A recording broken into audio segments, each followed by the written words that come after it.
ऑरहुन कभी strongest S rank party का founder था, लेकिन उसके ही दोस्तों ने उसे बाहर निकाल दिया, सिर्फ इसलिए क्योंकि उन्हें लगा कि उसका सपोर्ट मैजिक दूसरों के मुकाबले वीक है। पर सच ये था कि ऑरहुन असल में कभी मेज था ही नहीं। और इसी रियलाइजेशन के साथ वो अपनी रियल स्ट्रेंथ, अपनी ट्रू पैशन, सोर्ड्समैनशिप की तरफ वापस लौटने का फैसला करता है और डिसाइड करता है कि वो अब खुद को दोबारा प्रूव करेगा और ग्रेटेस्ट एडवेंचरर बनेगा। अकेला, थका सा, थोड़ा ब्रोकन सा, ऑरहुन डंजन के अंदर बिना किसी डायरेक्शन के चल रहा होता है, जैसे खुद अपनी लाइफ से बोर हो चुका हो। तभी उसकी नजर एक डीमन रैट पर पड़ती है। वो धीरे से अपनी तलवार निकालता है, जो काफी अरसे बाद उसके हाथ में वापस आई होती है। मॉन्स्टर की तरफ देखकर एक क्लीन शार्प स्लैश और रैट सीधा ग्राउंड पर गिर जाता है। ऑरहुन खुद महसूस करता है, थोड़ा रस्टी हो गया हूं इतने टाइम तक स्वॉर्ड यूज न करने के बाद। लेकिन इस आवाज से डंजन के और रैट्स अलर्ट हो जाते हैं और तुरंत उसकी तरफ चार्ज कर देते हैं। पर हीरोज पार्टी का क्रिएटर इन छोटे मॉन्स्टर से कैसे डरेगा। एक दो फास्ट मूवमेंट्स और सब के सब गिर जाते हैं। जमीन पर बिखरे कोस देखकर ऑरहुन थोड़ा रुकता है और सोचता है, शायद मैं उतना खराब भी नहीं हूं जितना मैंने खुद को मान लिया था। शायद सोलो स्वॉर्ड्समैन के रूप में भी मेरे लिए होप बाकी है। पर तभी उसके अराउंड गॉब्लिन्स का एक ग्रुप आ जाता है, डीमन रैट से काफी ज्यादा स्ट्रांग। ऑरहुन को यह तुरंत समझ आ जाता है। इस बार वो रिस्क नहीं लेता, अपना सपोर्ट मैजिक खुद पर कास्ट करता है। स्ट्रेंथ बूस्ट, बॉडी और ज्यादा टैंकी, स्वॉर्ड और ज्यादा लीथल। जैसे ही गॉब्लिन्स अटैक करते हैं, ऑरहुन लाइटनिंग फास्ट मूवमेंट्स के साथ उन्हें एक एक करके काट देता है। एस रैंक पार्टी का एक्सपीरियंस उसके हर स्टेप में दिख रहा होता है। फाइट के बीच में वो खुद से सोचता है, मैंने कभी अपना सपोर्ट मैजिक खुद पर सीरियसली टेस्ट ही नहीं किया, ये तो एब्सर्ड लेवल का स्ट्रांग है। पहली वेव खत्म होते ही जैसे ही वो सांस लेने वाला होता है, सेकंड वेव आ जाती है और उनको पता होता है कि एन्चेंटमेंट ज्यादा देर तक नहीं चलेगा, इसलिए वो और अग्रेसिवली चार्ज करता है। सब गॉब्लिन्स को काटकर लास्ट वाले को चेस करके सीधा हेल भेज देता है। और तब बफ खत्म। उसे याद आता है स्पेल सिर्फ 3 मिनट तक काम करता है, मतलब टाइमिंग परफेक्ट होनी चाहिए। पर डंजन आज चैन देने के मूड में नहीं था। थर्ड वेव फुल स्पीड में आ जाती है और हुन टीथ ग्रिट करता है और फिर से फाइट शुरू। जैसे जैसे एन्चेंटमेंट खत्म होने वाली होती है, वो बिल्कुल एंड मोमेंट पर दोबारा कास्ट करता है और लास्ट गॉब्लिन्स को भी गिरा देता है। जब फाइनल गॉब्लिन गिरता है, उसकी आंखों से जिंदगी निकल जाती है और ऑरहुन का दिमाग फिर उस रात में चला जाता है। उस इवनिंग में जब ऑलिवर, एन और डेरेक उसके स्टडी रूम में आए थे और सीधा बोल दिया था, हम तुझे हीरोज पार्टी से निकाल रहे हैं, ऑरहुन शॉक में फ्रीज हो गया था। ऑलिवर की तरफ देखकर बोला, ये क्या बकवास है। बेस्ट फ्रेंड्स थे, सेम विलेज से। पर ऑलिवर बिल्कुल कोल्ड था। फ्रेंड होने से यह फैक्ट नहीं बदलता कि तू टीम का सबसे यूजलेस मेंबर है। एन और डेरिक भी बोल पड़े, तू सिर्फ हमें स्लो कर रहा है, ग्रेटनेस तक पहुंचने से रोक रहा है। और उनके सामने पूरी लाइफ फ्लैश हो जाती है। वो पार्टी जो उसने खुद बनाई थी, जो हीरोज पार्टी के नाम से फेमस हुई थी, जो डंजन्स को लाइटनिंग स्पीड से क्लियर करती थी, और आज वही पार्टी उसे बाहर निकाल रही है। ऑलिवर एक्सप्लेन करता है कि लास्ट मिशन में उसने देखा कि दूसरी पार्टीज के एन्चेंटर्स कितने इंसेन लेवल के थे, सबको बूस्ट कर रहे थे और उनके सामने ऑरहुन यूजलेस लग रहा था। ऑरहुन गुस्से में बोलता है, मैं कभी एन्चेंटर था ही नहीं, सिर्फ इसलिए बना क्योंकि पार्टी में किसी और को मैजिक आती नहीं थी। उसने अपनी स्वॉर्ड्समैन पोजीशन सैक्रिफाइस की, सपोर्ट रोल सीखा, अपना खुद का मैजिक स्टाइल बनाया। पर एन हंस देती है, एक्सक्यूजेस मत बना, ऑलिवर पहले से ही तुझसे बेटर स्वॉर्ड्समैन था। लास्ट होप ऑलिवर था, पर वो भी बोल देता है, हमने तेरा रिप्लेसमेंट भी ढूंढ लिया है। बस यहीं ऑरहुन को समझ आ जाता है, इस पार्टी में उसके लिए कोई जगह नहीं बची। जाते वक्त एन टॉन्ट करती है, तू कभी एस रैंक के लायक था ही नहीं, स्वॉर्ड और मैजिक दोनों A rank, jack of all trades, master of nothing. Dungeon में चल रहा ऑरहुन वापस प्रेजेंट में आता है और खुद से कहता है, मैं जैक ऑफ ऑल ट्रेड्स रहूंगा, पर सबका मास्टर बनकर दिखाऊंगा। ऑलिवर और बाकी सबको प्रूव करेगा उन्होंने कितनी बड़ी गलती की है। तभी टेलीपोर्टेशन रूम में 4 एडवेंचरर्स भागते हुए आते हैं, सब सांस फूली हुई। लीडल बोलता है, इतने सारे ऑक्स एक्सपेक्टेड नहीं थे। एक बंदा बोल देता है, हमने लड़की को वहीं छोड़ दिया। लीडर कोल्डली कहता है, सही डिसीजन था, वरना सब मर जाते, वैसे भी आज ही ज्वाइन हुई थी। ये सुनते ही ऑरहुन का खून खौलता है, अपनी पार्टी का जख्म अभी फ्रेश था। वो उनकी तरफ घूमकर बोलता है, मुझे तुम जैसे लोगों से नफरत है। एक बंदा अटैक करता है, पर ऑरहुन उसे सीधा फ्लोर पर गिरा देता है। चुप रहो और भागो।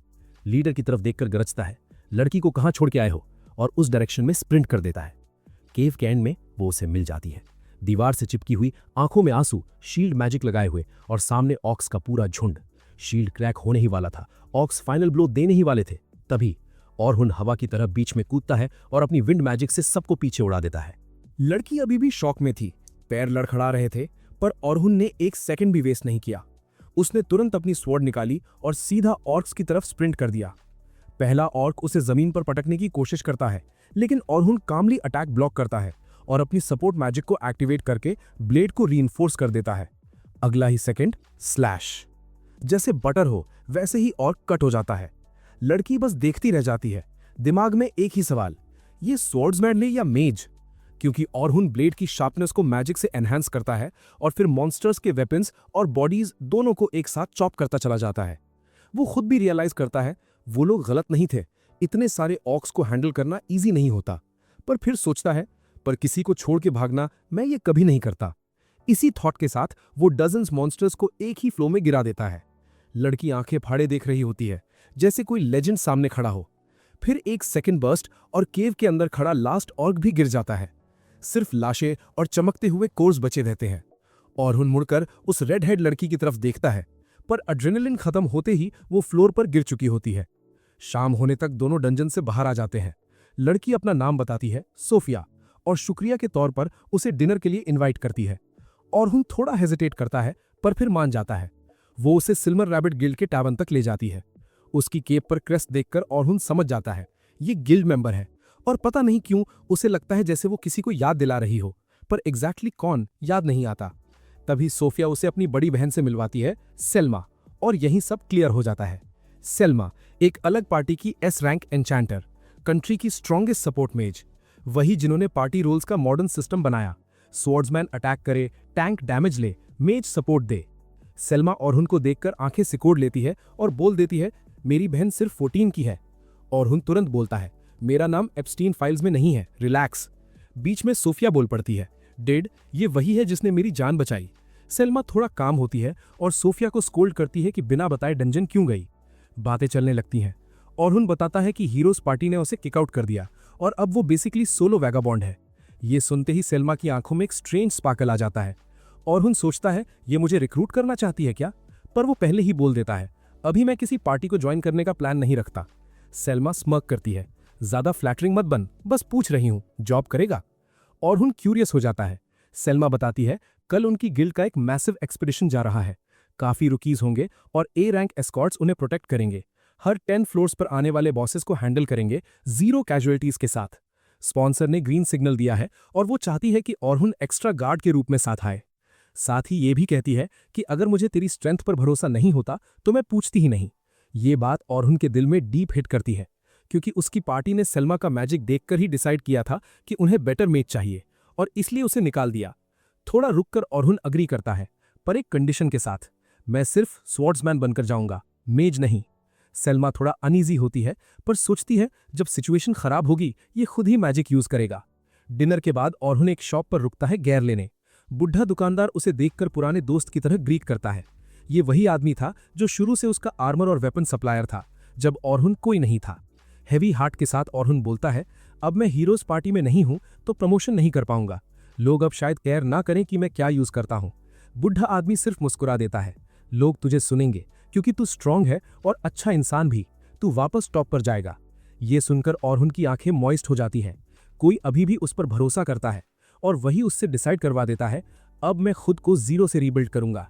अगली सुबह ऑरहुन सोफिया के साथ सिल्वर रैबिट क्लैन के हेड से मिलने जाता है, विंस। विंस वार्मली वेलकम करता है और बोलता है कि इतना फॉर्मल होने की जरूरत नहीं, हम इक्वल्स हैं। वो बताता है कि वो ऑरहुन के अचीवमेंट्स जानता है और कैसे हीरोज पार्टी के सक्सेस के पीछे उसका बड़ा हाथ था। फिर सीरियस होकर कहता है, चलो सीधा काम पर आते हैं। सेल्मा प्लान एक्सप्लेन करती है, 3 दिन में फर्स्ट फ्लोर से सीधा 51st फ्लोर तक, day 1 21st floor, day 2 36th floor, day 3 51st floor conquer. उसे कल वाली बात याद आती है जब विंस को पता चला था कि ऑरहुन को किकआउट कर दिया गया। विंस ने तुरंत बोला था, हीरोज पार्टी ने अपनी जिंदगी की सबसे बड़ी गलती कर दी। सेल्मा भी अग्री करती है, उसका सपोर्ट मैजिक उन्हें इम्पॉसिबल हाइट्स तक ले गया था। रॉ पावर में शायद वो टॉप सपोर्ट मेजेस से थोड़ा पीछे हो, पर कास्टिंग स्पीड कम से कम 4 टाइम्स फास्टर, इवन सेल्मा से भी। Original spells, instant judgement, flawless reactions, उसके बिना हीरोज पार्टी टॉप पर नहीं रहेगी और इसी से सिल्वर रैबिट्स को चांस मिलेगा कंट्री की स्ट्रॉन्गेस्ट पार्टी बनने का। विंस थोड़ा कंफ्यूज्ड होता है, फिर ये जॉइंट ट्रेड क्यों करेगा जब उससे ज्यादा फायदा नहीं। सेल्मा कहती है, सपोर्ट मेजेस को रेयरली फेम मिलता है और रियल मॉन्स्टर्स स्पॉटलाइट के बिना ही रह जाते हैं। तभी ऑरहुन बोलता है, तो कंफर्म कर लूं, 10 रुकी पार्टीज और 5 escorts including you and me. Rookies rotation में मॉन्स्टर्स को हैंडल करेंगे और अगर कुछ आउट ऑफ ऑर्डिनरी हो जाता है तो एस्कॉर्ट्स तुरंत जंप इन करेंगे ताकि कोई न्यू भी हर्ट ना हो। पर ऑरहुन को एक चीज थोड़ी स्ट्रेंज लगती है। वो पूछता है, अगर सेफ्टी इतनी इंपॉर्टेंट है तो सिर्फ 5 एस्कॉर्ट्स क्यों? Multiple A rank parties hire करके रुकीज को फुल कवर क्यों नहीं देते instead of 5 S rankers? Selma कामली रिप्लाई करती है, क्योंकि हम नहीं चाहते रुकीज ओवर कॉन्फिडेंट हो जाए। उन्हें डंजन का रियल प्रेशर फील करना जरूरी है। और उन अंदर ही अंदर इस एक्सप्लेनेशन पर ज्यादा बिलीव नहीं करता, पर यह भी जानता है कि एक आउटसाइडर को क्लैंस अपना असली मोटिव नहीं बताने वाले। चाहे जो हो, और उन क्वेस्ट एक्सेप्ट कर लेता है। वैसे भी फिलहाल उसके पास और कुछ खास करने को नहीं था।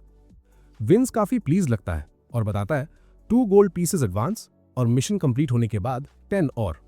ये सुनकर ऑर्हुन थोड़ा सरप्राइज हो जाता है। ये तो ऑलमोस्ट 1 साल की अर्निंग है। सेल्मा स्माइल करके बोलती है, हम तुम्हारी वैल्यू जानते हैं, इसलिए प्रॉपर कॉम्पनसेशन चाहिए।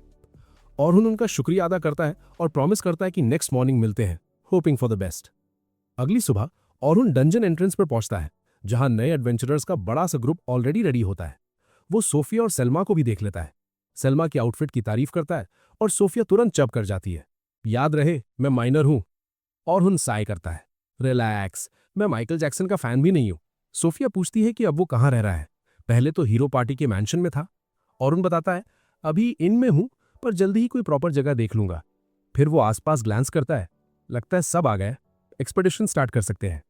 सलमा नॉट करती है, सोफिया को अपनी पार्टी के पास भेजती है और ऑर्हुन को बाकी 3 एस्कॉर्ट्स के पास ले जाती है। इंट्रोड्यूस करते हुए बोलती है, ये ऑर्हुन है, इंसेनली स्ट्रांग, और मैं पर्सनली इस पर ट्रस्ट करती हूँ। बाकी एस्कॉर्ट्स तुरंत वेलकम करते हैं। ब्लू हेड लड़का एंट टैंक है, ब्लॉन्डी बर्न वो भी टैंक, और लास्ट शॉर्ट हेड लड़की कैथी हीलर। ऑर्हुन तुरंत कैलकुलेट करता है, वो front line attacker, Selma enchanter, perfectly balanced escort squad. पर उसके दिमाग में एक डाउट भी आता है, अगर मैं मना करता तो इनका बैकअप प्लान क्या होता? क्लियरली कुछ तो फिशी है, पर अभी वो ऑब्जर्व करना प्रेफर करता है। देखते हैं आगे क्या अनफोल्ड होता है। सेल्मा सब रुकीज को इकट्ठा करती है और ऑर्हुन को इंट्रोड्यूस करती है। इस एक्सपेडिशन के लिए हमें एक इनक्रेडिबली स्ट्रॉन्ग हेल्पर मिला है, तो किसी को डरने की जरूरत नहीं है। फिर कैजुअली ड्रॉप करती है, ये 94th फ्लोर तक जा चुका है, जो मैं भी अभी तक नहीं गई, और हीरोज पार्टी का पार्ट रह चुका है। ये सुनकर रुकीज का कॉन्फिडेंस स्काई रॉकेट कर जाता है, पर ऑर्हुन के लिए ये प्रेशर का बॉम्ब था। सो मेनी पीपल लिटरली मुझ पे डिपेंड कर रहे हैं। फिर सेल्मा बाकी एस्कॉर्ट्स को अपनी अपनी पार्टी संभालने भेजती है और ऑर्हुन से कहती है, तुम 10th पार्टी लीड करोगे, सबसे प्रॉमिसिंग ग्रुप है। राइट गाइडेंस के साथ मिड लेवल डंजन्स भी इजीली क्लियर कर सकते हैं। ये भी ऑर्हुन को थोड़ा ऑड लगता है, स्टार पार्टी मुझे जो आउटसाइडर हूं। फिर भी वो 10th ग्रुप की तरफ बढ़ता है और नोटिस करता है कि सोफिया भी इसी पार्टी में है। वो पूछता है, कोई लेट है क्या? मुझे सिर्फ 3 लोग दिख रहे हैं। ब्लॉन्ड लड़का लोगन रिप्लाई करता है, बस हम 3 ही हैं। 3 मेंबर पार्टी काफी रेयर होता है। लोगन चेस्ट आउट करके बोलता है, लीडर मैं हूं, एन्चांटर, और मैं सेल्मा से भी बेटर बनने वाला हूं। ऑर्हुन तुरंत सेंस कर लेता है, एटीट्यूड प्रॉब्लम, ये बाद में ट्रबल बन सकता है। फिर वो सेकंड लड़की की तरफ देखता है, कैरल टैंक, पर ऑर्हुन नोटिस करता है कि आर्मर पहना ही नहीं। वो पूछता है, अंदर जाकर पहनोगी? कैरल कैजुअली बोल देती है, मैं शील्ड्स या आर्मर यूज नहीं करती। ऑर्हुन ब्लिंक करता है, तो डॉज टाइप हो? कैरल नॉट करती है, मुझे मॉन्स्टर्स को टच करने का चांस ही नहीं देना। डॉज टैंक्स रेयर होते हैं और उनके लिए इंसेन एक्सपीरियंस चाहिए होता है। ये लड़की अभी उस लेवल की नहीं लग रही। वो पूछता है, क्लैन ने वॉर्न नहीं किया? लोगन इंटरप्ट करता है, बोला था नॉर्मल टैंक बन जाओ, पर इसने इग्नोर कर दिया। तब ऑर्हुन समझ जाता है, ये स्टार पार्टी भी हो सकती है और प्रॉब्लम पार्टी भी। एक्सपेडिशन फाइनली स्टार्ट होती है। सब डंजन में एंटर कर जाते हैं। कैरल नॉन स्टॉप बातें करती रहती है और उनसे पूछती रहती है कि पार्टी क्यों छोड़ी, हीरोज पार्टी ने क्या बोला। ऑर्हुन बस सोचता है कि इसको चुप कैसे कराऊं। जर्नी स्मूथ रहती है क्योंकि ऑर्हुन पीछे मैजिकल ट्रैप्स सेट करता जा रहा था, जो माइनर मॉन्स्टर्स को ऑटोमेटिकली हैंडल कर देते हैं। अननेसेसरी फाइट्स में टाइम वेस्ट नहीं करना चाहता था। 20th फ्लोर तक पहुंचते पहुंचते उसे अपनी पार्टी का क्लियर पिक्चर मिल जाता है। लोगन बोलता नहीं, एक्चुअल में काफी स्किल्ड एन्चांटर है, फ्यूचर में ए रैंक पार्टी लेवल तक पहुंच सकता है, पर डायरेक्शंस देने में वीक है, जो एन्चांटर के लिए क्रिटिकल होता है। कैरल इंसेनली फास्ट है, परफेक्ट फॉर डॉज टैंक, पर 2 मेजर प्रॉब्लम्स। 1, बिना सोचे मॉन्स्टर्स पर रश कर देती है जब उसका मेन काम डिफेंस होता है। 2, वो 2 टाइनी डैगर्स यूज करती है, स्टाइल के लिए परफेक्ट, पर रियल क्राइसिस में डैमेज कम पड़ सकता है। सोफिया रॉ टैलेंट में सबसे वीक, पर प्योर रुकी से बेटर, और कोई मेजर फ्लॉ नहीं। एक्चुअली सबसे बैलेंस्ड मेंबर वही है। एंड में एस्कॉर्ट्स 20th फ्लोर बॉस को डिफीट कर देते हैं और 21st फ्लोर तक पहुंचना डे 1 का गोल कंप्लीट हो जाता है। आईडी कार्ड्स रजिस्टर करवाकर सब लोग बाहर निकल जाते हैं ताकि नेक्स्ट मॉर्निंग कंटिन्यू कर सकें। पर अगले दिन जब ऑर्हुन उठता है तो न्यूज़पेपर देखकर उसका हार्ट ड्रॉप हो जाता है। फ्रंट पेज पर उसकी photo. Headline, heroes party officially announces they kicked Orhun out और नया एन्चांटर हायर कर लिया। ये हेडलाइन ऑर्हुन को एक्सपेक्टेड से काफी ज्यादा हार्ड हिट करती है, पर वो जानता है अब इसमें कुछ चेंज नहीं हो सकता, इसलिए वो बाहर निकलता है बाकी सबसे डंजन एंट्रेंस पर मिलने के लिए, और रास्ते भर यही सोचता रहता है आज के न्यूज़पेपर के बाद रुकीज का एटीट्यूड बदलेगा क्या। तभी अचानक एक ब्लू हेड लड़की उसे रोक लेती है। ये लूना थी, हीरोज पार्टी की हीलर, और उनको याद आता है जब बाकी सब उससे डिस्टेंस बना रहे थे, लूना ही थी जो हमेशा स्माइल करती थी और हेल्प करने को रेडी रहती थी। जिस दिन उसे पार्टी से निकाला गया, लूना किसी एरंड पर गई हुई थी, वरना शायद बाकी लोगों के लिए उसे पुश आउट करना इतना ईजी नहीं होता। लूना बिना रुके ऑर्हुन के हाथ पकड़ लेती है और ऑलमोस्ट प्लीड करते हुए बोलती है, प्लीज वापस आ जाओ, मैं सबको समझा लूंगी, उन्हें रियलाइज करवाऊंगी कि तुम कितने इंपॉर्टेंट हो। वो उनके प्रॉमिस की बात करती है, ग्रेट डंजन क्लियर करने का, पर यह सुनते ही ऑर्हुन का मूड और खराब हो जाता है। वो बोलता है, वो प्रॉमिस हम तीनों ने मिलकर किया था ओलिवर के साथ, और उसी ने मुझे पार्टी से निकाला। उसकी आवाज हैवी हो जाती है, फिर वो पीछे मुड़ता है और लूना से कहता है, मैं उस पार्टी में कभी वापस नहीं जाऊंगा, और बिना रुके डंजन एंट्रेंस की तरफ चल पड़ता है। रास्ते में उसका दिमाग बार बार वही सीन रिप्ले करता है, हीरोज पार्टी से बैनिशमेंट और आज का न्यूज़पेपर। इसका मतलब सब रुकीज कंफ्यूज होंगे कि उनका गाइड एक्चुअली कौन है, स्पेशली जब सेल्मा ने उसे इतना हाइप किया था हीरोज पार्टी का मेंबर बोलकर, और अब ट्रूथ सबके सामने आ चुका था। डंजन एंट्रेंस पर पहुंचते ही ऑर्हुन फील करता है वाइब कंप्लीटली डिफरेंट है। रुकीज के फेसेस से ही क्लियर था सबने न्यूज़पेपर पढ़ लिया है। विस्पर्स चल रही होती है, ये वही है जो पार्टी से निकाला गया था। लोगन सोचता है अगर ऑर्हुन खुद छोड़कर गया होता तो बात अलग होती, पर पेपर ने क्लियरली लिखा था 2 वीक होने की वजह से किक किया गया। ये सब परसेप्शन ही चेंज कर देता है। ऑर्हुन सबको ग्रीट करने की कोशिश करता है, पर रिस्पॉन्स मिक्स्ड मिलता है। कल तक जो रिस्पेक्ट थी आज वो हाफ रह गई थी, सिर्फ एक स्टूपिड हेडलाइन की वजह से। तभी सेल्मा अराइव करती है एंट, बर्न और कैथी के साथ, और तुरंत ऑर्हुन से अपोलोजाइज करती है, मेरी वजह से मिसअंडरस्टैंडिंग हुई, मैंने ही रुकीज को काम करने के लिए तुम्हारा हीरोज पार्टी बैकग्राउंड हाईलाइट किया था। ऑर्हुन तुरंत उसे रोकता है, इसमें तुम्हारी कोई गलती नहीं है, हेड हाई रखो, पार्टी लीड करो, मैं सपोर्ट दे दूंगा। एंट, बर्न और कैथी भी बोल पड़ते हैं, हीरोज पार्टी के साथ जो भी हुआ हो, फैक्ट ये है कि ऑर्हुन उन गिने चुने लोगों में से है जो 94th फ्लोर तक जाकर जिंदा लौटे हैं। ये सुनकर ऑर्हुन को थोड़ा रिलीफ मिलता है और वो अपनी पार्टी के पास चला जाता है। सोफिया और कैरल फुल एनर्जी के साथ गुड मॉर्निंग विश करती हैं, पर लोगन थोड़ा ऑकवर्ड लग रहा होता है, जैसे डिसाइड ही नहीं कर पा रहा हो कि ऑर्हुन को कैसे ट्रीट करे। ऑर्हुन खुद ही आइस ब्रेक करता है, आज का न्यूज़पेपर देखा? सोफिया और कैरल दोनों बोलती हैं, देखा, पर बकवास है, सिर्फ लाइज। लोगन थोड़ा सीरियस टोन में बोलता है, मैं फॉक्स न्यूज़ फॉलो नहीं करता, ट्रूथ सुनने का आदत है, क्या पेपर सही बोल रहा था? ऑर्हुन एक सेकंड रुकता है, फिर ऑनेस्टली बोलता है, टेक्निकली हाँ, मुझे पार्टी से निकाला गया क्योंकि उनके हिसाब से मैं वीक था। वो थोड़ा साय करता है, सॉरी, पहले नहीं बताया, मैं वो हीरो नहीं हूं जो सब सोच रहे थे। सोफिया तुरंत रिएक्ट करती है, ये झूठ है, मैंने खुद देखा है तुम्हें और कार्मी को अकेला वाइप करते हुए, बिना पसीना बहाए। ऑर्हुन उसे थैंक्स करता है और बाकी पार्टी से बोलता है, हीरोज पार्टी में ना सही, पर मैं अभी भी केपेबल हूं तुम लोगों को 51st फ्लोर तक सेफली ले जाने के लिए, प्लीज मुझ पर ट्रस्ट रखो। गर्ल्स सेटिस्फाइड लगती हैं, पर लोगन का फेस थोड़ा डिसअपॉइंटेड रहता है, जैसे उसे अब भी डाउट हो। डंजन में एंट्री होती है, आज का टारगेट 21st से 35th फ्लोर। रूल्स के हिसाब से ऑर्हुन सिर्फ ऑब्जर्व करेगा, ऑर्डर्स तभी देगा जब सिचुएशन आउट ऑफ कंट्रोल हो। 24th फ्लोर पर कैरल ट्विन डैगर्स के साथ मॉन्स्टर्स को श्रेड कर देती है, क्लोज कॉम्बैट स्टाइल, फास्ट और फियरलेस। 30th फ्लोर पर सोफिया बिग मॉन्स्टर्स हैंडल करती है, इतना क्लीन एग्जीक्यूशन कि ऑर्हुन खुद सोचता है शायद मैंने इसे अंडर एस्टिमेट किया। 31st फ्लोर, मिडिल फ्लोर्स, अब रुकीज को गाइडेंस चाहिए होती है। इस बार ऑर्हुन आगे बढ़ता है, टेरेन स्कैन करता है और सेंस करता है गॉब्लिन्स का ग्रुप, साथ ही एक स्ट्रे ऑर्क भी। थोड़ा ट्रिकी हो सकता है, पर फिर सोचता है ये बैच काफी सॉलिड है। वो कमांड देता है, कैरल गॉब्लिन संभालो, सोफिया ऑर्क को लॉन्ग रेंज स्पेल से हैंडल करो। दोनों तुरंत मूव करती हैं। ऑर्हुन लोगन की तरफ मुड़ता है, सपोर्ट मैजिक, पर बोलने से पहले ही लोगन मैजिकल सर्कल्स बना देता है, कैरल पर एजिलिटी बफ स्पैम करता हुआ। वो अभी भी फुल्ली कन्विंस नहीं है कि ऑर्हुन जैसे कोई उसे गाइड करे, उसे लगता है ये एडवाइस तो बेसिक है, कोई भी दे देता। तभी सिचुएशन ट्विस्ट हो जाती है, ऑर्क सोफिया का PTSD ट्रिगर कर देता है, वो पैनिक कर जाती है, एम नहीं कर पा रही। लोगन बिजी है कैरल पर स्पेल्स फोकस करते हुए और हेल्पलेसली ऑर्हुन की तरफ देखता है, ये कैसा गाइड है, सोफिया को क्यों नहीं संभाल रहा। तब वो देखता है ऑर्हुन हवा में मैजिकल साइन ड्रॉ कर रहा है, ऑर्क की स्पीड ड्रास्टिकली ड्रॉप हो जाती है। फिर ऑर्हुन कामली सोफिया के पास जाता है, टाइम लो, फोकस करो, तुम उससे ज्यादा स्ट्रांग हो, डरने की जरूरत नहीं। सोफिया डीप ब्रेथ लेती है और नेक्स्ट सेकंड एक मैसिव फायरबॉल लॉन्च करती है। बूम! ऑर्क लिटरली वेपराइज हो जाता है, सब स्टन्ड, इंक्लूडिंग ऑरहुन। ये एडवांस टीयर स्पेल था। कैरल भागकर सोफिया को हक कर लेती है और ऑरहुन जेन्युइनली प्रेज करता है। Perfect shot. थोड़ी देर बाद 35th फ्लोर, और वहां उनके सामने स्पॉन होती है डेथ टैरेंचुला। लोगन तुरंत पैनिक कर जाता है। उसके दिमाग में सिर्फ एक ही थॉट चल रहा होता है, ये चीज हम सबको मार देगी, यहां से बचना इम्पॉसिबल है। लेकिन सोफिया और कैरल बिल्कुल ऑपोजिट रिएक्शन देती हैं। दोनों ऑरहन पर फुल ट्रस्ट के साथ खड़ी रहती हैं और बिना हिले उसके ऑर्डर्स का वेट करती हैं। ऑरहन कामली बोलता है, लोगन, कैरल पर एजिलिटी अप और स्ट्रेंथ अप लगाओ और सोफिया पर मैजिक अप। लोगन थोड़ा शॉक हो जाता है। उसे लगता है ये बंदा सीरियस है, बिल्कुल वही स्ट्रेटेजी रिपीट कर रहा है, कोई चेंज भी नहीं।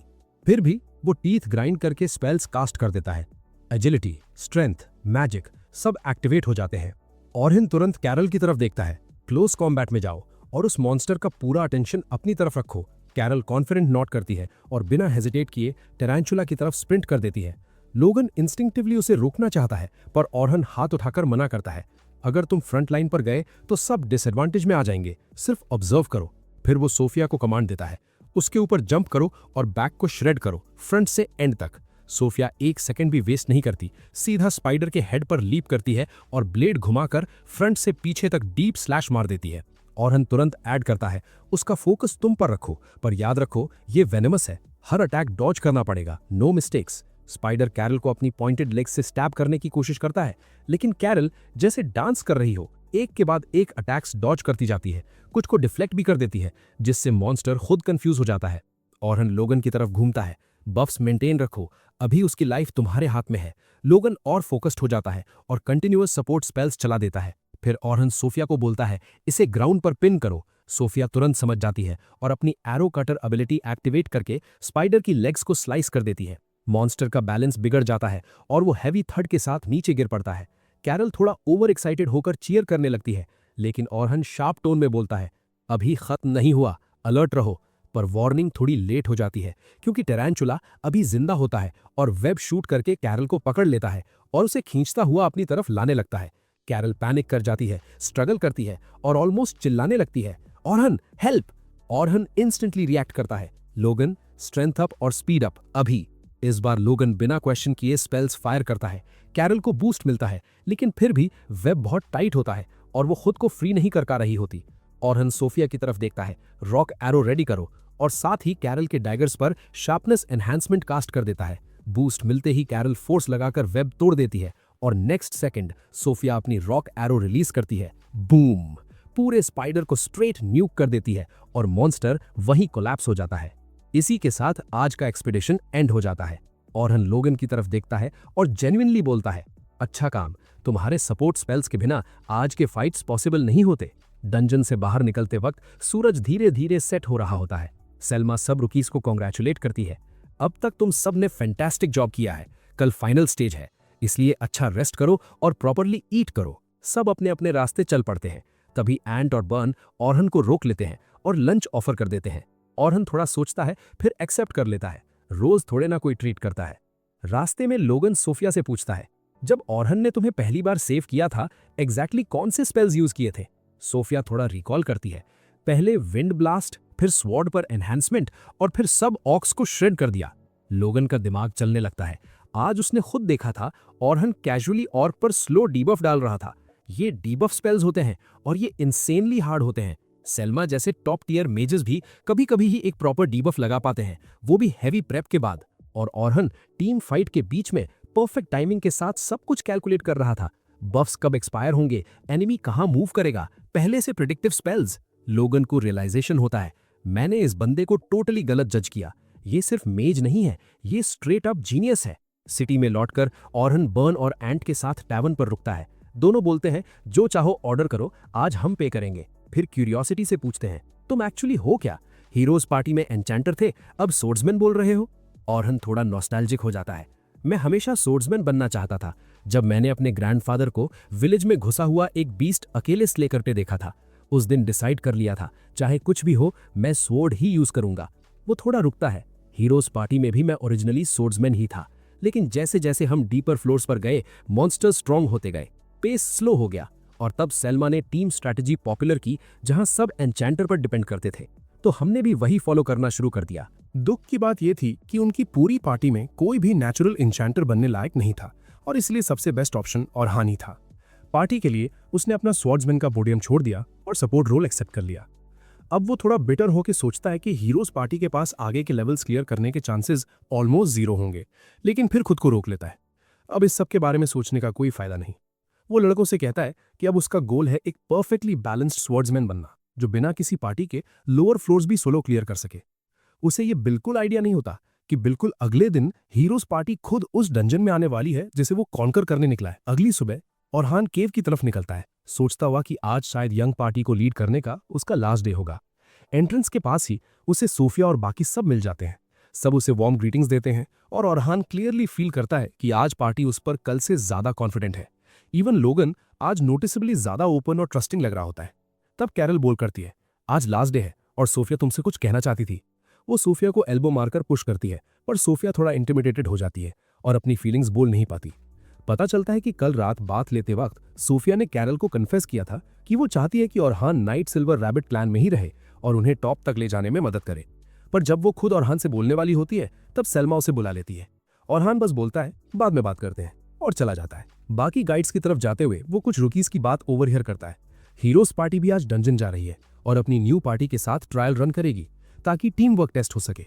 ऑरहान क्यूरियस हो जाता है कौन सा फ्लोर, और फिर सुनकर शॉक हो जाता है 94th नहीं बल्कि 92nd से स्टार्ट कर रहे हैं सिर्फ टेस्ट के लिए। ऑरहान को यह बिल्कुल सही नहीं लगता। न्यू मेंबर के साथ इतना डीप जाना रेकलेस है। उन्हें पहले लोअर फ्लोर से कोऑर्डिनेशन चेक करना चाहिए था। फिर वो खुद को रोकता है, हीरोज पार्टी के बारे में सोच के टाइम वेस्ट मत कर, फोकस कर, तू यहाँ क्यों आया है। 92nd फ्लोर पर ऑलिवर अपनी टीम को हाइप करता है, ये फ्लोर्स हम इजीली क्लियर कर लेंगे पर गार्ड डाउन मत करना। फिर वो न्यू मेंबर की तरफ देखता है, फिली ग्रीन हेड इंचेंटर। टैंक उससे बोलता है कि अपनी स्किल्स दिखाए और इडियट मेज बीच में बोल पड़ता है, ये ऑरहान जैसे jack of all trades loser नहीं है, नो प्रॉब्लम्स आएंगी। ऑलिवर लूना की तरफ देखता है जो अब तक बिल्कुल चुप होती है साइलेंट डिफायंस में। वो कभी नहीं चाहती थी कि ऑरहान जाए। ऑलिवर सोचता है इस रन के बाद लूना भी मान जाएगी कि डिसीजन सही था और प्रॉब्लम ऑरहान ही था। ट्रुथ ये था कि लूना को प्लान के बारे में पता ही नहीं था। उससे तब मालूम पड़ा जब ऑलिवर ने फिली के वेलकम में पार्टी दी और सब सेलिब्रेट कर रहे थे। एन और डेरेक ऑरहान का मजाक उड़ा रहे थे। अब रियल इंचेंटर मिल गया, अब 100th फ्लोर तक नो टाइम। एन फिली को बोलती है, वैसे पार्टी के पास बहुत पैसा है पर ऑरहान इतना कंजूस था कि कभी पर्सनल चीजों पर खर्च ही नहीं करता था। फिली अनकंफर्टेबल हो जाती है, पार्टी फंड्स पर्सनल यूज के लिए नहीं होते ना। एन कैजुअली श्रक करती है, अरे लोड्स ऑफ मनी है, स्पेंड ना करो तो क्या फायदा। ऑलिवर बीच में टोक देता है, ऑरहान टॉपिक खत्म, अब वो इररेलेवेंट है। सब फिली के ऑनर में ग्लासेस उठा ही रहे होते हैं तब लूना हाँपते हुए रूम में आती है। ऑलिवर मुझे बात करनी है। वो फिली को देखकर रुक जाती है और बोलती है, प्राइवेट में बात कर सकते हैं। ऑलिवर सीधा बोल देता है, यहीं बोलो। लूना कह देती है, मैंने सुना ऑरहान नाइट सिल्वर रैबिट्स क्लैन के साथ रेड पर जा रहा है, ये पॉसिबल कैसे है। एन कंफ्यूज हो जाती है, 3 दिन में क्लैन ज्वाइन कर लिया जब हमने उसे वीक बोला था। डेरिक बोलता है, एस रैंक बैज दिखाकर घुसा होगा जो इसी पार्टी की वजह से मिला है। लूना हैरान होकर पूछती है, तुम लोग क्या बोल रहे हो। ऑलिवर शांत रहने को कहता है पर एन बीच में घुस जाती है, वो वूसलेस जैक ऑफ ऑल ट्रेड्स ऑरहान 3 दिन पहले पार्टी छोड़ चुका। लूना स्टन रह जाती है, क्या उसने खुद छोड़ दिया। डेरिक अपना मुंह खोल देता है, नहीं हमने उसे किक किया, लूजर था। लूना तुरंत ऑलिवर की तरफ देखती है, ये सच है। ऑलिवर कामली नोट करता है और फिली इंट्रोड्यूस करने लगता है पर लूना उसे कट कर देती है, मैंने क्लियर बोला था मैं किसी को ऑरहान की जगह लेने नहीं दूंगी। टैंक गुस्सा हो जाता है, चुप करो, न्यू मेंबर ग्रीट कर रही है। ऑलिवर डेरिक को शांत करता है और लूना को समझाता है, ऑरहान अब पार्टी के लेवल का नहीं रहा, वो सिर्फ हमें स्लो करता। लूना फियर्सली बोलती है, बिल्कुल गलत, ऑरहान पार्टी का कोर था, इसी वजह से हम यहां तक आए, उसके बिना तुम लोग आगे नहीं जा पाओगे। एन टॉन्ट मार देती है, सिर्फ तुम ही उसे स्पेशल मानती हो, डिसीजन हो चुका और ऑरहान आउट है। ऑलिवर लूना से कहता है कि अभी इमीडिएट प्लान्स पर बात करनी होगी और बोलता है कि क्योंकि ये पहली बार है जब सब फिली के साथ काम करेंगे तो वो 92nd फ्लोर से स्टार्ट करेंगे और धीरे धीरे 94th फ्लोर तक पुश करेंगे। लूना तुरंत रिजेक्ट कर देती है, बोलती है कि उसे बाकी लोगों जैसी डेथ विश नहीं है। डेरिक हंसकर बोलता है, डेथ विश कैसे हो सकती है जब हम 92nd से स्टार्ट कर रहे हैं, जब पहले ही 94 तक पहुंच चुके हैं। लूना रिप्लाई करती है कि चाहे फिली कितनी भी स्किल्ड इंचेंटर हो, उन्हें पहले लोअर फ्लोर से रिदम बनाना चाहिए, फिर ऊपर जाना चाहिए। डेरिक अपने थिक स्कल के साथ फिर बोल पड़ता है, 93rd फ्लोर क्लियर कर चुके हैं, फिर नीचे क्यों जाए। लूना कहती है कि वो सब पागल है अगर ऐसा सोच रहे हैं, क्योंकि 92nd फ्लोर पर ब्लैक ड्रैगन रहता है और लास्ट टाइम वो मुश्किल से उससे पार कर पाए थे। एन हंसकर बोलती है, तब हमारे पास वीक एस इंचेंटर था, इस बार ड्रैगन ब्रीज होगा। ऑलिवर बोलता है कि वो सिर्फ टीम वर्क चेक करने आए हैं, ड्रैगन से लड़ना जरूरी नहीं। लूना आर्ग्यू करना चाहती है पर ऑलिवर उसे कट कर देता है। डिसीजन हो चुका है, अब चेंज नहीं होगा। रियलिटी में हीरोज पार्टी का सामना होता 92nd फ्लोर के मैमथ से, जो लास्ट टाइम इजीली गिर गया था, पर इस बार कुछ ऑफ लग रहा होता है। ऑलिवर मैमथ पर चार्ज करता है, स्वॉर्ड से हिट करता है, लेकिन मैमथ अटैक ब्लॉक करके उसे पीछे धकेल देता है। डेरिक काउंटर के लिए रेडी हो जाता है। कवर के पीछे जाते ही ऑलिवर का बफ फेड हो जाता है और उसे लगता है जैसे बॉडी पर टन टन वेट डाल दिया हो। वो फिली से पूछता है बफ इतनी जल्दी क्यों खत्म हो रहे हैं। फिली बढ़ती है कि अभी वो सबके फाइटिंग स्टाइल समझ रही है, टाइम के साथ बेटर हो जाएगा। ये सुनकर ऑलिवर को शॉक लगता है। उसे याद आता है कैसे ओरहन ने फर्स्ट डे के कुछ ही घंटों में सब कुछ रीड कर लिया था डंजन के अंदर। तब मैमथ डेरिक पर एनर्जी ब्लास्ट छोड़ता है। डेरिक ब्लॉक करता है पर स्लिप हो जाता है और बीम एन की तरफ डाइवर्ट हो जाती है। एन चिल्लाती है इडियट। डेरिक खुद कंफ्यूज होता है क्योंकि नॉर्मली ये ब्लास्ट उसके लिए इजी होता। एन फ्रेम में घुसकर फायर ब्लास्ट छोड़ती है पर वो मैमथ को बस टिकल कर पाती है। ऑलिवर चिल्लाता है हार्डर। एन बोलती है कि वो वही कर रही है जो हमेशा करती है, पर अटैक्स वीक लग रहे हैं। ऑलिवर फिली को बोलता है एन का मैजिक बूस्ट करो। फिली करता है, लेकिन जब एन फिर से फायर ब्लास्ट मारती है तो स्क्रैच तक नहीं पड़ता। मैमथ रिटेलिएशन में फिर बीम छोड़ता है। एन बेयरली रॉक के पीछे छुपकर बचती है। ऑलिवर स्टंड हो जाता है। फिली का मैजिक ओरहन से स्ट्रॉन्गर होना चाहिए था, फिर भी वो सब पिट रहे, जबकि लास्ट टाइम इस मॉन्स्टर से कोई दिक्कत नहीं हुई थी। एक और बीम उसे होश में लाता है। वो मुश्किल से डॉज करता है। अगला डेरिक ब्लॉक करता है। ऑलिवर एन को फ्लैंक करने को बोलता है, पर मैमथ उसे रोक देता है और एन को पीछे भागना पड़ता है। ऑलिवर फिली से कहता है मॉन्स्टर के अटैक्स प्रेडिक्ट करो, वॉर्न करो। फिली बोलती है कि सब कुछ एक साथ हैंडल करना इम्पॉसिबल है। ऑलिवर स्नैप करता है, बैटल का फ्लो देखना एन्चेंटर का काम होता है। एन भी टॉन्ट मार देती है, बिल्कुल यूजलेस हो, तुम्हें पार्टी में लेना ही नहीं चाहिए था। ऑलिवर रियलाइज करता है कि कोई भी अपने यूजुअल लेवल पर नहीं है। इवन उसकी स्वॉर्ड फुल पावर ड्रॉ नहीं कर रही। थ्योरी में फिली के बफ्स उन्हें मॉन्स्टर बना देने चाहिए थे, तो फिर प्रॉब्लम क्या है। तभी डंजन की डेप्थ से ब्लैक ड्रैगन निकल आता है और उनकी तरफ फ्लाई करता है। लूना का पसीना छूट जाता है, यहां से अभी निकलना होगा। ड्रैगन लैंड करता है और मैमथ को बिना एफर्ट के क्रश कर देता है। ऑलिवर शॉक हो जाता है, ये यहां क्यों आ गया, ये होना नहीं चाहिए, पर वो रिट्रीट रिफ्यूज करता है। एक बार मारा है, फिर मारेंगे। डेरिक फायरबॉल ब्लॉक करने जाता है, लेकिन इंस्टेंटली ब्लास्ट होकर पीछे उड़ जाता है। एन फायरबॉल ट्राई करती है, रॉक के पीछे छुपकर भी हिट खा जाती है और अनकॉन्शियस हो जाती है। लूना चिल्लाती है भागना पड़ेगा, पर ऑलिवर फिली को बफ करने बोलता है और ड्रैगन के फायरबॉल के साथ अपना स्ट्रॉन्गेस्ट अटैक क्लैश करता है। शॉकवेव उसे घुटनों पर गिरा देती है। कंफ्यूज्ड, डेज्ड, लूना तुरंत उसे पकड़कर बोलती है इमरजेंसी टेलीपोर्ट क्रिस्टल अभी। फिली वार्न करती है कि ये लोअर रैंक बॉस रूम में भेज देगा। लूना कहती है और कोई ऑप्शन नहीं। ऑलिवर अग्री करता है, पोर्टल ओपन करता है, पर जैसे ही वो एंटर करने वाले होते हैं ड्रैगन डाइव करता है, उन्हें पीछे धकेल देता है और सबके हॉरर के लिए पोर्टल के अंदर घुस जाता है और गायब हो जाता है।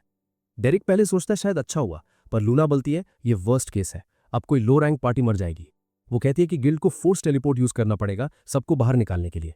ऑलिवर नोट करता है और सब भागते हुए बाहर निकलते हैं। तब लूना बोलती है तुम लोग इतने वीक इसीलिए लग रहे थे क्योंकि ओरहन ने ओरिजिनल स्पेल्स बनाए थे जो हर मैजिक को 50 टाइम्स बूस्ट कर देते थे। फिली शॉक हो जाती है, सेल्मा भी सिर्फ 10 टाइम्स करती है। लूना कामली बोलती है पर यही ट्रूथ है, इसी वजह से तुम लोगों को लगता था कि तुम अनस्टॉपेबल हो। असल में हीरोज पार्टी तभी स्ट्रांग होती थी जब ओरहन उनके साथ होता था, वरना वो सिर्फ नाम के पावर हाउस थे।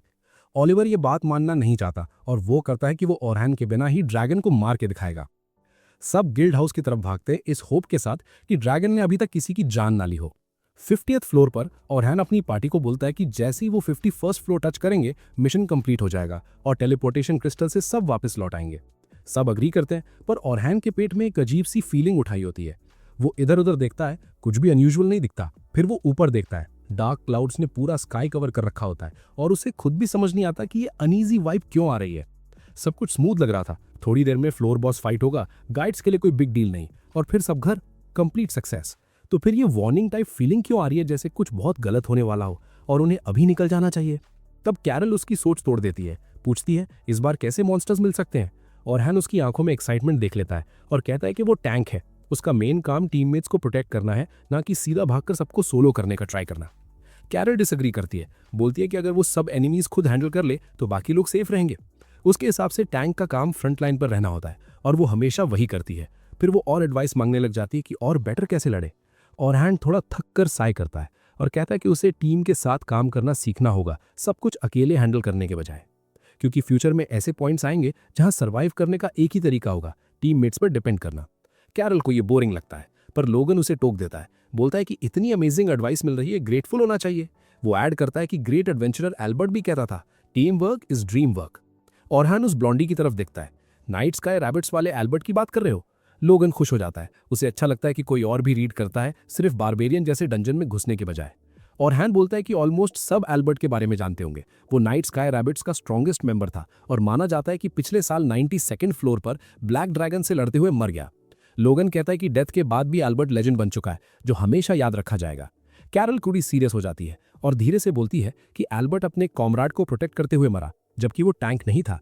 उसका मूड और डार्क हो जाता है। बोलती है कि उसे पता था कि उसकी डेथ से फैमिली टूट जाएगी, फिर भी उसने ये किया। इसीलिए वो मानती है कि बेस्ट डिफेंडर वही होता है जो जिसे प्रोटेक्ट कर रहा हो उससे हमेशा खुद से दूर रखे। वो कंक्लूड करती है कि अगर वो अकेली फ्रंट लाइन पर लड़े और टीम पीछे रहे तो सब सेफ रहेंगे, और अगर सिचुएशन बिगड़ जाए तो भाग भी सकते हैं। और हैन उसके चेहरे पर पेन नोटिस करता है और सोचता है कि ये टॉपिक उसकी पे ग्रेड से ऊपर का है। आउटसाइडर होने के नाते ज्यादा प्राय नहीं करेगा। वो मूड लाइट करने के लिए बोलता है कि आज एनिमीज हैंडल करने के लिए वो कैरल पर डिपेंड करेगा। तुरंत उसका फेस फिर से ब्राइट हो जाता है। Leave it to me. तब सोफिया स्पॉटलाइट ले लेती है, थोड़ा पिक मी मोड में पूछती है कि उसमें क्या कमी है और वो कैसे बेटर मेज और टीममेट बन सकती है। लोगन भी ज्वाइन कर लेता है, कहता है कि वो भी इंप्रूव करना चाहता है। और हैन सबको काम करता है और 36 फ्लोर की तरफ बढ़ता है, जहां रुकीज वार्म अप स्टार्ट कर देते हैं। सेल्मा और हैन को कॉल करती है, बोलती है कि आज सबसे टफ डे होगा, इसलिए कोई मिस्टेक नहीं होनी चाहिए और एक्सपेडिशन कंप्लीट करनी होगी। फिर वो ओरहान की पार्टी की तरफ देखती है, कहती है कि किड्स ने उससे काफी लाइक कर लिया है। ओरहान ऑनेस्टली बोलता है कि न्यूज़पेपर आर्टिकल के बाद उसे लगा था कि शायद रिस्पेक्ट 1 सेकंड में गायब हो जाएगी, पर वो गलत था। ये किड्स दिखने से ज्यादा स्मार्ट और इंडिपेंडेंट है। सेल्मा अग्री करती है, कभी कभी ये हैंडफुल हो जाते हैं पर फ्यूचर ब्राइट है। फिर वो एल्बर्ट की डेथ का टॉपिक लाती है, कहती है कि वो उनके क्लैन के लिए ह्यूज ब्लो था, स्टार मेंबर था। उसके बाद क्लैन डाउनहिल गया और तब हीरोज पार्टी ने लीड ले ली।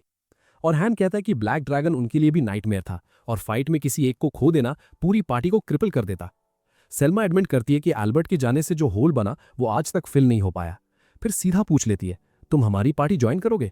और हैन थोड़ा सरप्राइज्ड होता है और कहता है कि वो ऑनर्ड फील करता है, पर 2 एन्चांटर्स की जरूरत नहीं होती, स्पेशली जब दूसरा कॉन्टिनेंट का बेस्ट हो। सेल्मा ब्लश करती है और बोलती है कि वो उसे एन्चांटर के रूप में नहीं, स्वॉर्ड्समैन के रूप में चाह रही है। ये सुनकर ओरहान ऑफ गार्ड हो जाता है। सेल्मा कहती है कि आज वो ऑब्जर्व करेगी और देखेगी कि स्वॉर्ड्समैन के तौर पर उसके स्किल्स कैसे हैं। थोड़ी देर में सब अपने अपने ग्रुप्स में स्प्लिट हो जाते हैं और ओरहान 3 रुकीज के साथ रह जाता है। कैरल पूछती है कि इतना स्प्लिट क्यों हो रहा है, उसे केव्स के लैबिरिंथ में लॉस्ट होने का आइडिया पसंद नहीं। ओरहान हंसकर कहता है कि ये ट्रेनिंग का पार्ट है, कभी कभी पार्टी को मल्टीपल पाथ्स चेक करने पड़ते हैं बॉस रूम ढूंढने के लिए, इसीलिए नाइट स्काई रैबिट्स जैसे बड़े क्लैंस एडवांटेज में होते हैं, पूरा केव सिस्टम फास्ट क्लियर कर सकते हैं। लोगन बोलता है कि ओरहान डीपेस्ट फ्लोर तक जा चुका है तो यहाँ कोई प्रॉब्लम नहीं होनी चाहिए। सेल्मा और कैरल क्यूरियोसिटी से घेर लेती हैं, पूछती है कि डीपर फ्लोर्स कैसे दिखते हैं और वहाँ कैसे मॉन्स्टर्स होते हैं। ओरहान रिप्लाई करता है कि डीप फ्लोर्स अराउंड 72 से स्टार्ट होते हैं, जहाँ इकोसिस्टम बदल जाता है। रगेड स्नोई माउंटेन्स, कॉन्स्टेंट ब्लिजर्ड्स और अंधेरे में छुपे आइस लिजर्ड्स जो तब अटैक करते हैं जब तुम जरा सा भी गार्ड डाउन कर दो। इतना बोलकर ओरहान उन्हें टास्क पर फोकस करने को कहता है, क्योंकि वो नहीं चाहता कि इस पॉइंट पर सब फ्रीक आउट हो जाएं, और फिर सब और अंदर डंजन में मूव करते हैं। पूरा केव सरप्राइजिंगली खाली लग रहा होता है, जो काफी ईयरी फील देता है। लोगन बोलता है कि इस फ्लोर पर अभी तक एक भी मॉन्स्टर नहीं दिखा। फिर ओरहान की तरफ देखकर पूछता है, क्या 40th फ्लोर यूजुअली ऐसा ही होता है? ओरहान सिर हिला देता है, लेकिन उसके पेट के अंदर जो नॉट थी वो और टाइट हो जाती है। उसे लगता है शायद उसका गट फीलिंग सही था, आज डंजन में कुछ ना कुछ बहुत गलत चल रहा है। कैरल मॉन्स्टर्स ना मिलने पर हंगामा करने लगती है। तभी एक रॉक के पीछे से एक ब्लू गॉब्लिन निकल आता है। कैरल खुश हो जाती है, फाइनली फाइट, और बिना सोचे सीधा उसकी तरफ भागती है। ओरहान उसे रोकने की कोशिश करता है, लेकिन वो ऑलरेडी दूर निकल चुकी होती है, तो वो तुरंत एजिलिटी डाउन डीबफ यूज करता है ताकि गॉब्लिन स्लो हो जाए, और कैरल एक ही क्विक स्ट्राइक में उसे गिरा देती है। वो सेलिब्रेट करने लगती है, पर ओरहान उसे टोकता है, बिना सोचे एनिमीज पर रश मत किया करो। वो समझाता है कि ब्लू गॉब्लिन्स काफी फास्ट और स्ट्रांग होते हैं, और थोड़ा सा भी स्लिप होता तो लोगन और सोफिया दोनों आउट ऑफ पोजीशन हो जाते, सबको डेंजर हो सकता था। कैरल अपनी गलती मान लेती है, तो ओरहान बात को सॉफ्ट करने के लिए उसे एक्टिव डिफेंस का कॉन्सेप्ट समझाता है कि एनिमी के मूवमेंट पर फोकस करो और उस मोमेंट पर स्ट्राइक करो जब वो खुद अटैक लॉन्च करने वाला हो। इससे उनका अटैक होने से पहले ही रुक जाता है और पार्टी को मैसिव एडवांटेज मिलता है। कैरल ऑ में सुन रही होती है, तब लोगन उसे साइड कर देता है, मुझे भी थोड़ा गाइडेंस दो। उसी वक्त ओरहान उन्हें पीछे मुड़ने को कहता है। 2 वुल्फ मॉन्स्टर्स उनकी तरफ चार्ज कर रहे होते हैं, लेकिन पास आने से पहले ही एक मैजिकल ट्रैप एक्टिवेट होता है और उनके बॉडीज में स्पाइक्स घुस जाते हैं। ओरहान लोगन को समझाता है कि ट्रैप स्पेल्स से स्टार्ट करना चाहिए ताकि टीम सिर्फ सामने वाले एनिमीज पर फोकस करे और पीछे से होने वाले अटैक्स का डर ना रहे। लोगन हर वर्ड अब्सॉर्ब कर रहा होता है, अंदर ही अंदर डिसाइड करता है कि वो ओरहान जैसे मेज बनना चाहता है हर सेंस में। फिर ओरहान सोफिया की तरफ मुड़ता है और कहता है कि उसे 2 मैजिक स्पेल्स एक साथ यूज करना सीखना चाहिए। सोफिया बोलती है कि ये कॉम्प्लिकेटेड लगता है, पर ऑरहन स्माइल करता है कि थोड़ा प्रैक्टिस से कोई भी कर सकता है। वो बताता है कि एडवांस लेवर कैस्टर्स तो एक साथ डजन स्पेल्स भी यूज कर लेते हैं। सोफिया शॉक हो जाती है, पूछती है कि वो सीधा स्ट्रॉन्गर वर्जन क्यों नहीं सीख सकती अपनी करंट मैजिक का। ऑरहन एक्सप्लेन करता है स्ट्रॉन्ग स्पेल्स को चार्ज करने में टाइम लगता है और उस डाउन टाइम में मेज टोटली वल्नरेबल होता है। अगर वो मल्टीपल स्पेल्स सीखे तो पहला फायर होने से पहले दूसरा ऑलरेडी रेडी कर सकती है। इस तरह डाउन टाइम ऑलमोस्ट 0 हो जाएगा और फाइट्स में कोई वीक मोमेंट नहीं रहेगा। आखिरकार वो बॉस रूम तक पहुंच जाते हैं, जहां गाइड्स रुकीज को पीछे रहकर देखने को बोलते हैं। ऑरहन बाकी एस्कॉर्ट्स के साथ अंदर जाता है और सबको कहता है कि फुल ऑफेंस पर फोकस करे, वो सपोर्ट देगा। फाइट शुरू होती है और ऑरहन परफेक्ट टाइमिंग पर मूव करता है। जैसे ही बॉस अटैक करने जाता है, वो उसके लेग्स पर स्लैश मारता है और मॉन्स्टर लड़खड़ा जाता है। बैलेंस रीगेन करने से पहले ही ऑरहन पीछे ट्रैप सेट कर देता है, जो बॉस के पीछे वॉल बना देता है और उसका डॉज रूट ब्लॉक हो जाता है। सेल्मा तुरंत मल्टीकास्ट यूज करती है, एक साथ 5 magic circles. Tank attacks block करता है और दूसरा स्वॉर्ड्समैन एक ही फिनिशिंग स्लैश में फाइट एंड कर देता है। रुकीज बस देखते रह जाते हैं। Battle blink can you miss it moment में खत्म हो जाती है। लोगन को यकीन ही नहीं होता कि एस रैंकर्स इतनी प्रिसिजन से कैसे लड़ते हैं। एक भी स्टेप वेस्ट नहीं, सब पिक्चर परफेक्ट। एक्सपेडिशन आगे बढ़ती रहती है, फ्लोर आफ्टर फ्लोर क्लियर होता है और आखिरकार 50th फ्लोर के बॉस रूम तक पहुंच जाते हैं। बॉस निकलता है एक जायंट क्रैब, जिसका शेल ऑलमोस्ट इनडिस्ट्रक्टेबल होता है। सेल्मा ऑरहन से कहती है, तुम सबसे स्ट्रांग हो, अगर तुम उसका क्लॉ तोड़ दो तो बाकी हम हैंडल कर लेंगे और फिर फीस्ट के लिए घर। ऑरहन स्माइल करता है, स्वॉर्ड निकालकर कामली मॉन्स्टर की तरफ बढ़ता है। टैंक वॉर्न करता है कि शेल बहुत हार्ड होता है, तोड़ना मुश्किल, लेकिन ऑरहन को फर्क नहीं पड़ता। वो हवा में जंप करता है और क्रैब के जॉइंट पर full force strike. Giant claw एक ही हिट में कट हो जाता है। अब बाकी के लिए काम इजी हो जाता है और मॉन्स्टर क्विकली फिनिश हो जाता है। सब क्लैप करते हैं। एक्सपेडिशन एंड हो चुकी होती है और वापस जाने की तैयारी होती है। तभी ऑरहन के दिल में एक टेरिफाइंग ड्रेड उठती है और रियलिटी खुद ही क्रैक हो जाती है। रिफ्ट से ब्लैक ड्रैगन निकल आता है, सीधा उनकी तरफ उड़ता हुआ। ऑरहन का खून जम जाता है, वो चिल्लाता है रन, लेकिन लगता है जैसे वही अकेला है जो सोच पा रहा है। बाकी एस रैंकर गाइड्स भी प्रेशर से फ्रीज हो जाते हैं। सबके दिमाग में एक ही सवाल, ये यहां कैसे? इतने लो फ्लोर्स पर ब्लैक ड्रैगन क्यों? सेल्मा थोड़ा सा होश संभालती है पर मूव नहीं कर पाती। उसे कमांड लेना होगा रुकीज को बचाने के लिए, लेकिन ड्रैगन की ऑरा एयर को हैवी बना रही होती है, जैसे ऑक्सीजन खींच रही हो। सेल्मा को सारी हॉरर स्टोरीज याद आ जाती है। ब्लैक ड्रैगन जो एडवेंचरर्स को बिना निशान छोड़े मिटा देता है। ऑरहन दिमाग दौड़ाता है एस्केप का कोई तरीका, तब उसे याद आता है बॉस ऑलरेडी डिफीट हो चुका है। इसका मतलब अगर वो क्रिस्टल तक पहुंच गए तो टेलीपोर्ट करके बच सकते हैं। यही एक एग्जिट है। वो सबको रैली करने के लिए मुड़ता है, लेकिन देखता है सब ट्रांस में है, मॉन्स्टर से नजर हटा ही नहीं पा रहे। और ये सबसे स्कैरी पार्ट है, ड्रैगन जैसे मॉन्स्टर्स ह्यूज ग्रुप्स की तरफ नेचुरली अट्रैक्ट होते हैं। अगर अभी मूव नहीं किया तो सब इंस्टेंटली रोस्टेड होंगे। एक सेकंड के लिए ऑरहन सोचता है क्या वो अकेला क्रिस्टल तक भाग जाए, वो सर्वाइव कर सकता है, पर तुरंत खुद से नफरत करता है और डिसाइड करता है वो ड्रैगन से लड़ेगा ताकि बाकी सबको भागने का टाइम मिल सके। ऑरहन डिसाइड कर लेता है कि चाहे कुछ भी हो जाए, वो उन्हें बिट्रे नहीं करेगा और इस ड्रैगन को यहीं रोकेगा। वो अपनी सोर्ड को टाइटली पकड़ता है, आंखों में फियर्स डिटर्मिनेशन, उन लोगों को प्रोटेक्ट करने के लिए जिन्हें वो ट्रूली केयर करता है। वो बाकी गाइड्स पर चल जाता है, पोजीशंस लो। इससे सब ट्रांस से बाहर आ जाते हैं और सेल्मा भी होश में लौट आती है। वो तुरंत ऑर्डर्स देती है, रुकीज को सेंटर में रखो और डिफेंसिव पोस्चर लो। एरैंक एडवेंचरर्स इंस्टेंटली मूव कर जाते हैं। मेज एक मैजिक बैरियर बनाता है ताकि ड्रैगन के अटैक को सोक किया जा सके, लेकिन सेल्मा तुरंत रियलाइज करती है कि ये शील्ड इनफ स्ट्रांग नहीं है इस ब्लास्ट को रोकने के लिए। उधर ऑरहन बिना डरे सीधा ड्रैगन की तरफ स्प्रिंट करता है और साथ ही एक प्रोटेक्टिव स्पेल कास्ट करता है जो बाकी गाइड्स को रीइंफोर्स कर देता है। ये कॉम्बो उन्हें शॉर्ट डेथ से बचा लेता है, लेकिन सबका हाल टाइट हो चुका होता है। सब जानते हैं अगर ऑरहन ना होता अभी तक सिर्फ एशेस बचती। ऑरहन ड्रैगन के अटैक्स डॉज करता हुआ स्ट्रेटेजिकली बैक स्टेप लेता है, लेकिन मॉन्स्टर को फ्री चार्ज का एक भी चांस नहीं देता। वो एक छोटा सा डैगर निकालता है और सीधा ड्रैगन की आंख की तरफ थ्रो करता है। ड्रैगन रिफ्लेक्स में अपनी आंख बंद कर लेता है, लेकिन यही ऑरहन का प्लान था। उस स्प्लिट सेकंड में वो हवा में जंप करता है, सिंगल स्विंग में बेहेडिंग का एम। सूट से एक मैसिव शॉक वेव निकलता है, डस्ट और स्मोक पूरे केव में फैल जाती है। गाइड सोचते हैं शायद काम हो गया, लेकिन ऑरहन गार्ड डाउन नहीं करता। जैसे ही धूल छटती है, ड्रैगन फिर से उठ खड़ा होता है, गुस्से से रोर करता हुआ, बिल्कुल अनहार्म्ड। ऑरहन ऑर्डर्स देता है, रुकीज को हर साइड से कवर करो, किसी को स्क्रैच तक नहीं आनी चाहिए, ड्रैगन को मैं डिस्ट्रैक्ट करूंगा। सेल्मा हेजिटेट करती है, पर ऑरहन बस हल्का सा स्माइल करता है, डोंट वरी, मेरे पास प्लान है। वो रुकीज को चिल्लाता है, टाइट रहना, और फिर खुद ड्रैगन की तरफ लॉन्च करता है।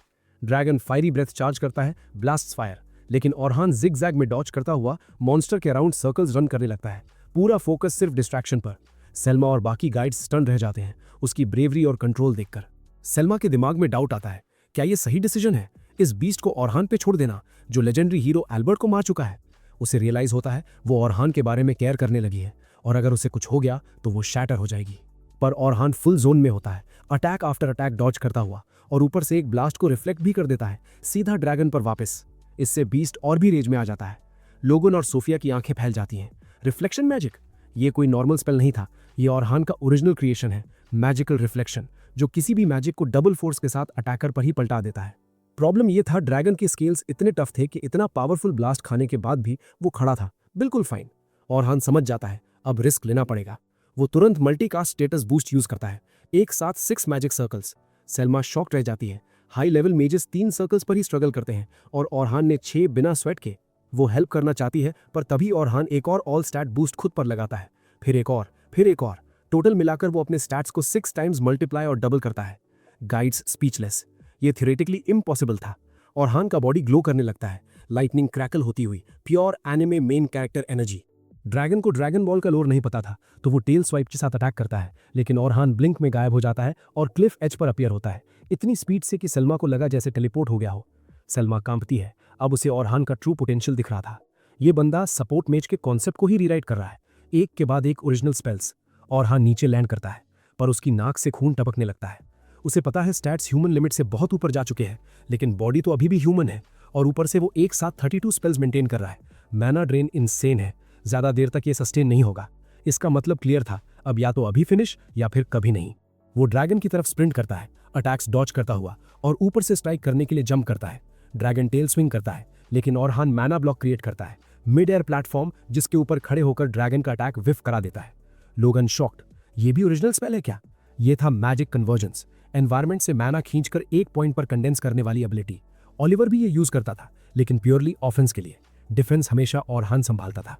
ओरहान फिर से चार्ज करता है, सोर्ड की शार्पनेस एम्पलीफाई करता है और इस बार स्लैश। ड्रैगन के नेक पर clean hit, thick scales cut हो जाते हैं, अंदर का फ्लैश टीयर हो जाता है। बीस्ट जमीन पर गिरता है एक हैवी थड के साथ। लोगन और सोफिया चीयर कर उठते हैं, हो गया।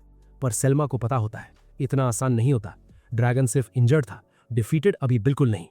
लेकिन ओरहुन अब क्लियरली अपनी लिमिट पर पहुंच चुका था। वो लड़खड़ाते हुए जमीन पर संभलता है, अपनी बैलेंस वापस लाने की कोशिश करता हुआ, और फिर भी अटैक पुश करता रहता है ताकि ड्रैगन को रिकवर करने का एक सेकंड भी ना मिले।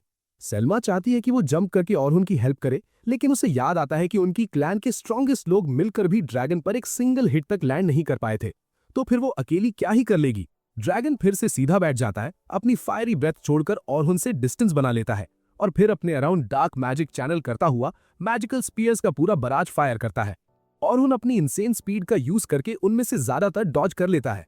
इसी बीच उसके दिमाग में फ्लैशबैक हिट करता है, वो दिन जब सब कुछ कलरफुल और हैप्पी था, जब वो ओलिवर के साथ गलियों में बिना किसी टेंशन के खेला करता था। लेकिन फिर एक दिन सब कुछ पलट गया, जब बैंडिट्स ने उनके विलेज पर अटैक किया और हर चीज बर्बाद कर दी। हर वो इंसान भी जो उनके लिए प्रेशियस था।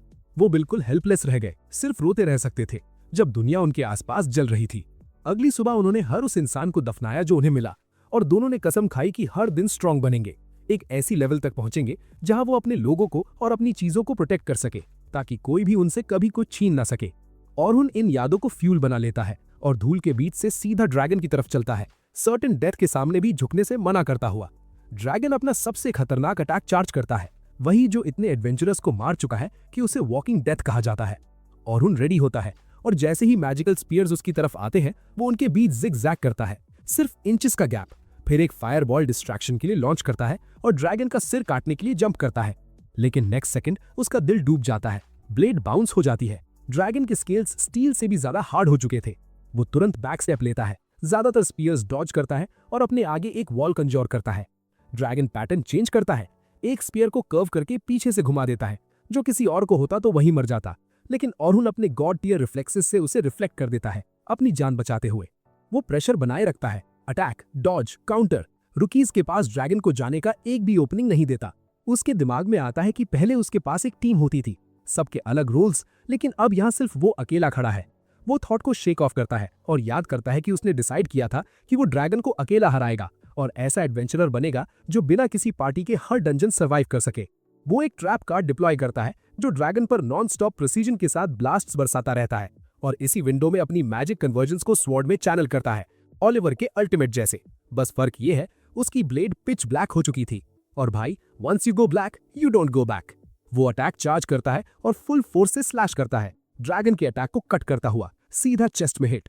सब सेलिब्रेट करने वाले ही थे, पर ड्रैगन फिर से उठ खड़ा होता है और काउंटर ऑफेंसिव शुरू, और उनको रिट्रीट और डॉज करना पड़ता है।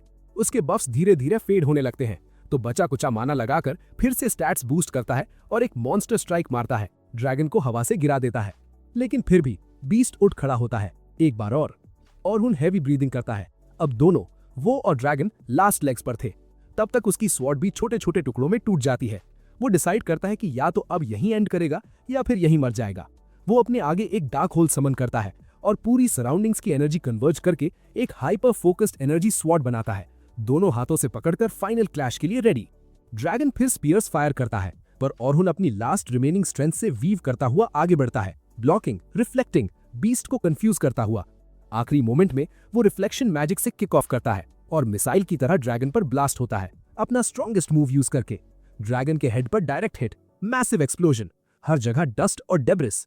जैसे ही धूल बैठती है, सेल्मा ऑर्हुन को जिंदा खड़ा देखती है, स्वॉर्ड का सहारा लेकर हैवी सांस लेते हुए। उसे ये भी रियलाइज नहीं होता कि उसने हिस्ट्री बना दी है, पहला इंसान जो ब्लैक ड्रैगन को अकेला हरा पाया। और यहीं इस वीडियो का पार्ट यहीं एंड होता है। लाइक और सब्सक्राइब करना मत भूलना। Thanks for watching. मिलते हैं नेक्स्ट पार्ट में।